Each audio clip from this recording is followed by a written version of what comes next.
আগে চেক করো, তারপরে বিশ্বাস করবা, ঠিক কিনা?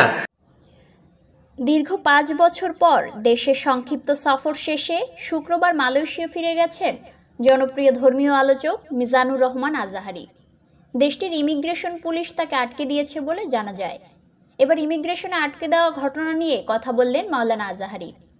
শনিবার নিজের ভেরিফাইড ফেসবুক পেজে একটি পোস্ট করেন তিনি। পোস্টে তিনি লেখেন, মালয়েশিয়ার ইমিগ্রেশন পয়েন্টে ভেরিফিকেশনে একটু সময় নিয়েছিল। আমি ঠিক আছি, অযথা গুজব ছড়ানো থেকে বিরত থাকুন। এদিকে আজাহারিকে বহনকারী বিমান মালয়েশিয়ার স্থানীয় সময় সন্ধ্যা 6:30টায় কুয়ালালামপুর আন্তর্জাতিক বিমানবন্দরে অবতরণ করে। এরপর তাকে বিমানবন্দরের ওয়েটিং রুমে নিয়ে যাওয়া হয়। সেখানে দীর্ঘ 8 ঘন্টা অবস্থান করেন তিনি।